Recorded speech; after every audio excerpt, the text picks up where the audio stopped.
Hello and God bless to everyone out there in YouTube land. It is me, Jim, also known as Sandman Mystery Media, where we talk about pulps, omnibuses, graphic novels, comic books, sometimes, and just all forms of physical media.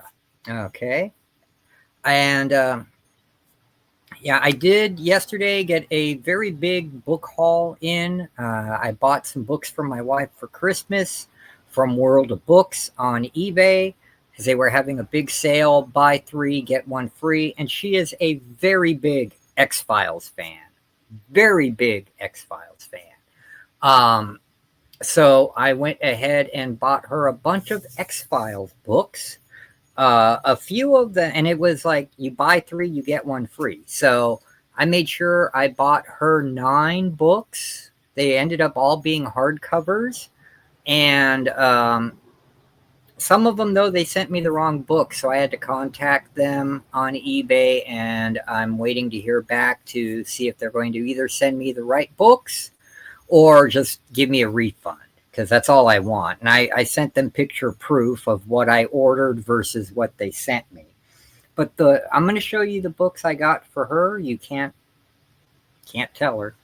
Can't tell Mrs. Sandman. You guys are probably sitting there saying, "You're an idiot. She could just watch the video." My wife doesn't watch my videos, so it's no big deal. And then I'll show you the other stuff I got. That came and talk about my reading changes. Now, the 3 free books that I got those were for me. And I'm really, I've read, if you've watched my previous videos, I talked about reading the first 2 books in the Dresden Files, and I have 5 of them. And so I made sure to get 3 free Dresden Files books. And I ended up getting Dead Heat, Proven Guilty, and White Knight. Okay. So when I start reading the Dresden Files again, it'll be with the 3rd book in the series, which I believe is Blood Rights. Okay. And then I'll make sure I do them in order so I can see the progression and all that. I really enjoyed it. It's just, I should know better than reading a werewolf, anything werewolf, because it's always going to be bloody and gory. And the older I get, the less I'm into blood and gore. And for anyone wondering where's all my curly hair, it's all here. I just had to spend a heck of a lot of time brushing out the curls and using all kinds of stupid product to get my hair straight because I just get tired of the big crazy fro because it grows and gets more curly and gets more fro-y as time goes on, which is why I normally keep my hair short. But my wife enjoys the curls. Mrs. Sandman likes the curls, so happy wife, happy life, Anyway, enough of that. Here's the books that I got for her that actually were correct. Okay. X-Files Antibodies by Kevin J. Anderson, and it's a really nice hardback. X-Files Ground Zero by Kevin J. Anderson. Both of these are Kevin J. Anderson books. Good writer. I remember reading some of the Star Wars Extended Universe novels he did. I don't call it legendary because I don't care what Disney did with Star Wars, but I remember he did really well with those books. So I'm sure these are going to be really, really good. And then another hardback of the X-Files. This is called Skin. And then 2 bigger hardcovers for my wife. The X-Files, The Book of It Unexplained, Volume 1 and Volume 2. I have a little wear, but I know how much she likes X-Files, so these are all good in the hood for her,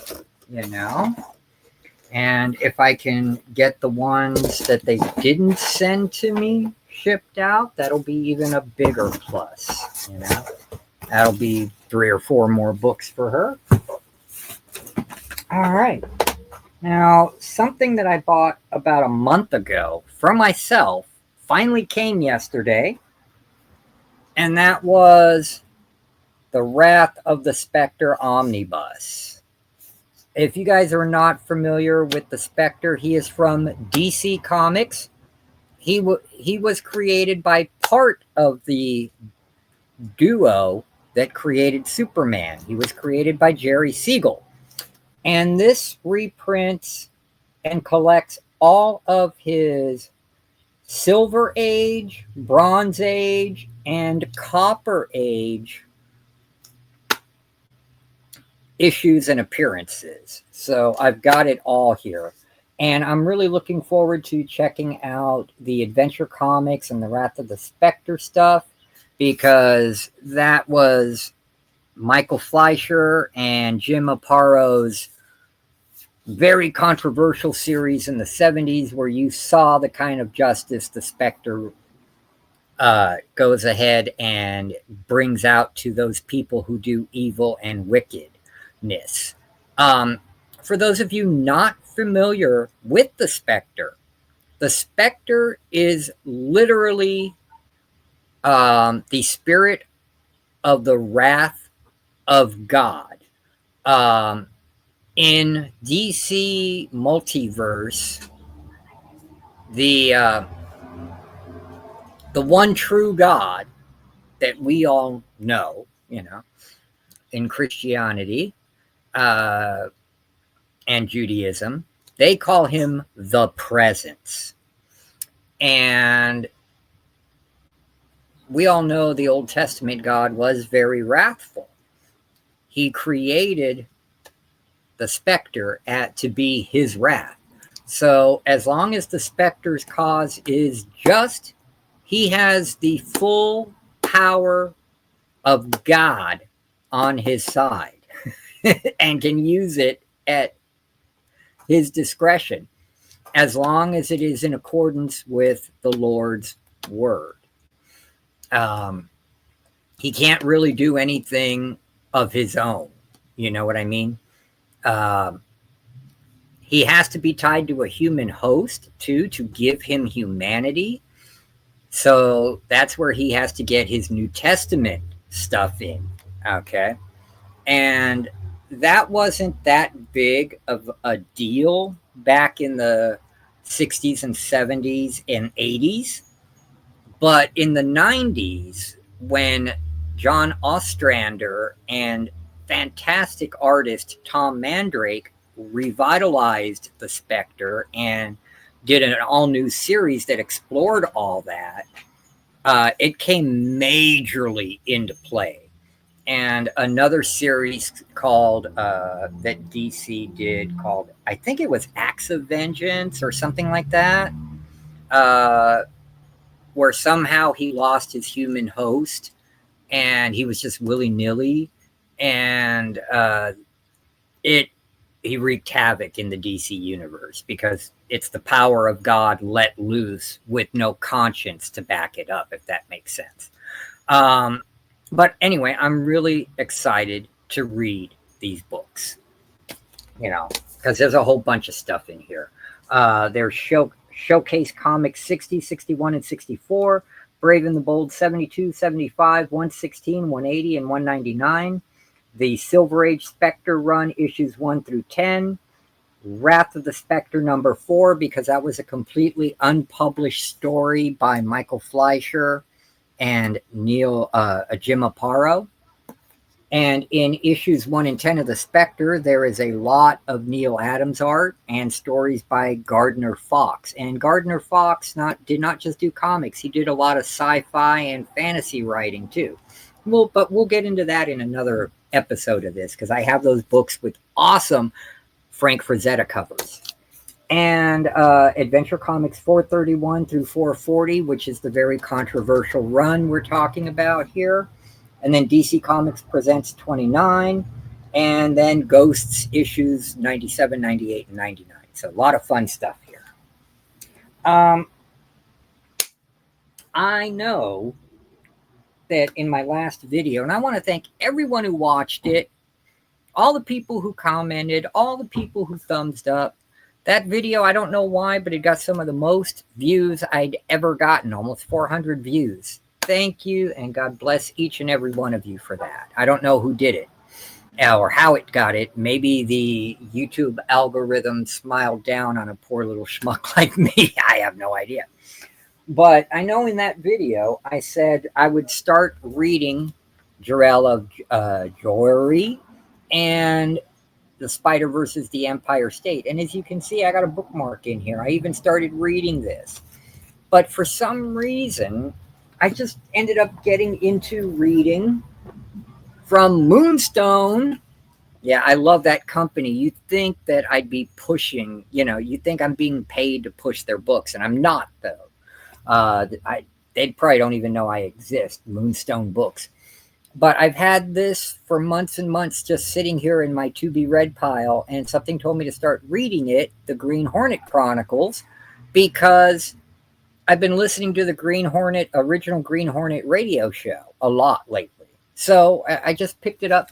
I already read, this is a library copy, so it's got the laminate on it and whatnot. But I don't care. I've already read 3 of the short stories, and they're awesome. Plus the introduction by none other than the Green Hornet himself, Van Williams, which was really cool. The first story, Nightcar, is by pulp historian and writer Will Murray, and it's a really cool story. It's about a guy who, through using his computer and tracking the Green Hornet's movements in the Black Beauty, will be able to tell where he hides out and who he really is. The second story, I Had the Green Hornet's Love Child by Greg Cox. It's just hilarious. A showgirl is writing stories supposedly from her diaries to the tabloids, and she's making big money, about how she met the Green Hornet and had his baby and he left her high and dry. And the third story is called Weakness. And that was a really cool story too, about an up-and-coming politician who married this woman just for respectability, but he's having an affair with one of the campaign people helping him. And it turns out his wife is a friend of Britt Reed, the alter ego of the Green Hornet. So it's quite a good short story.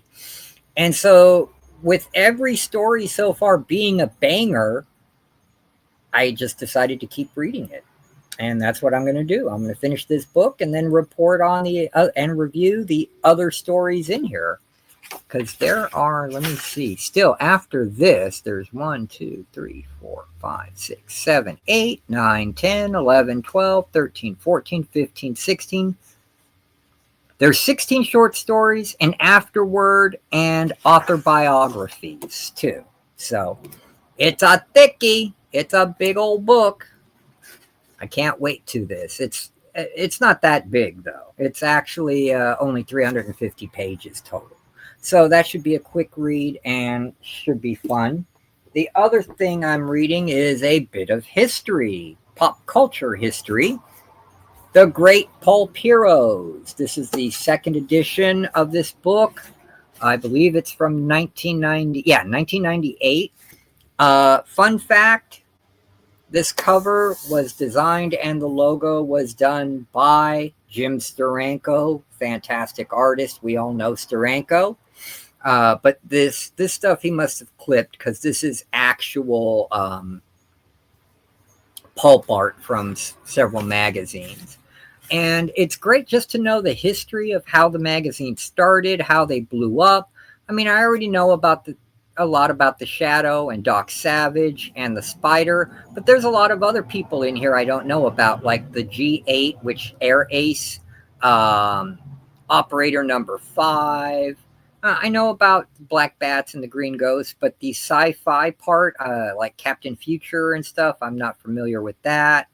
The Lost Cities and Hidden Jungles. I mean, I know Tarzan and Kazar, but it'll be neat to learn some of the others that came out at the same time. So that should be a fun read and expand my knowledge on the history of pulp heroes, which, if there were no pulps, ladies and gentlemen, there would have been no Superman, no Batman, and the flurry of other superheroes, costumed heroes that came after them. All right.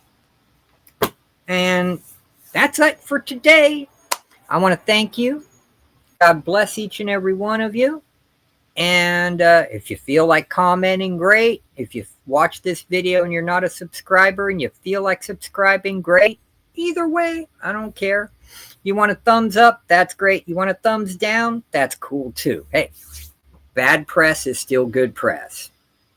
So I will see you all on the next video. Whatever your time you're watching this, I hope you made it a great day.